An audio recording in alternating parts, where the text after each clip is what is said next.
बिस्मिल्लाहिर्रहमानिर्रहीम। अस्सलामुअलैकुम दोस्तों, सबसे ज़्यादा अहम ख़बर जिसका बड़ी शिद्दत से बहुत सारे मेरे भाइयों को इंतज़ार था, जी हाँ, वो अल्हम्दुलिल्लाह इंटरनेशनल फ़्लाइट्स खुलने के बारे में सऊदी एयरलाइन की जानिब से एक अहम एलामिया जारी कर दिया गया है, जिसमें बताया गया है कि सऊदी हुकूमत की जानिब से 25 ममालिक के लिए इंटरनेशनल परवाज़ें खोल दी गई हैं। कुछ कंडीशंस रखी गई हैं, कुछ शराइत रखी गई हैं, वो मैं आपसे शेयर करता हूँ। इसमें कौन से ममालिक हैं उसकी भी ज़रा तफसीलात आपको बता दी जाएंगी। वीडियो मुकम्मल देखें और इस सिलसिले में आने वाले दिनों में क्या इक़दामात सऊदी एयरलाइन या सऊदी हुकूमत करने जा रही है, वो तमाम तफसीलात आप तमाम भाइयों को शेयर कर दी जाएंगी। लिहाजा वीडियो को देखने से आपको ये मालूमात मुकम्मल मिल सकती हैं। याद रखें, आज एक अहम मीटिंग सऊदी आला हुकाम की हुई, जिसके बाद ये खबर सामने आई है, जिसमें ये बताया गया है कि 25 ममालिक के लिए सऊदी एयरलाइन ने बाकायदा एलामिया जारी कर दिया है कि वजारत सेहत की गाइडलाइन के मुताबिक यहाँ से मुसाफिर सऊदी अरब में अब आ सकते हैं। इन 25 ममालिक में फ़िल वक्त अभी जो लिस्ट में आए हैं, इंडिया और पाकिस्तान शामिल नहीं। इंडिया और पाकिस्तान भाइयों के लिए कुछ दिनों बाद एलामिया जारी हो सकता है। बांग्लादेश और दीगर ममालिक इसमें शामिल हैं। याद रखें, मुसाफिरों को 7 शराइत रखी गई हैं, जिस पर पूरा उतरना लाजमी करार दिया गया है। इंडिया और पाकिस्तान में वबाई मर्ज की सूरत हाल कुछ अच्छी नहीं, जबकि बांग्लादेश में काफ़ी इसमें बेहतरी है, इसलिए बांग्लादेश को चूज़ किया गया है।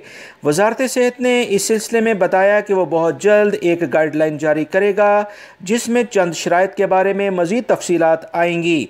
याद रखें, इंडिया पाकिस्तानी भाई जो इस वक्त परेशान ना हों, ये शुरुआत हो चुकी है। 25 ममालिक से गैर मुल्की अफराद अब सऊदी अरब में आएंगे।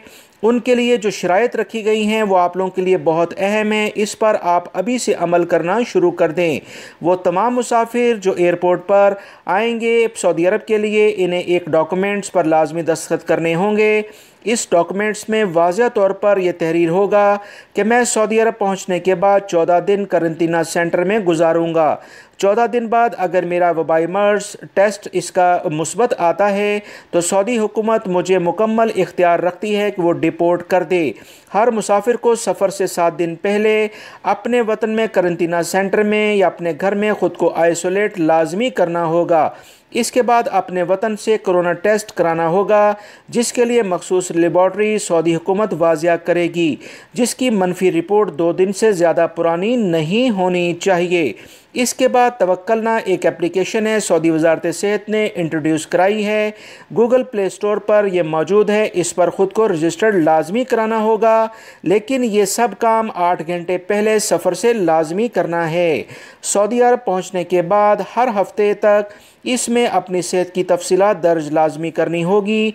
किसी भी परेशानी की सूरत में वजारत सेहत की हेल्पिंग लाइन 937 के ज़रिए लाजमी रब्ता करना होगा। दोस्तों, 2 से 3 महीने पहले मैंने अपने इसी चैनल पर तमाम पाकिस्तानी और इंडियन भाइयों को ये बताया था कि इन दोनों ममालिक में वबाई मर्ज की काफ़ी ज़्यादा शिद्दत है।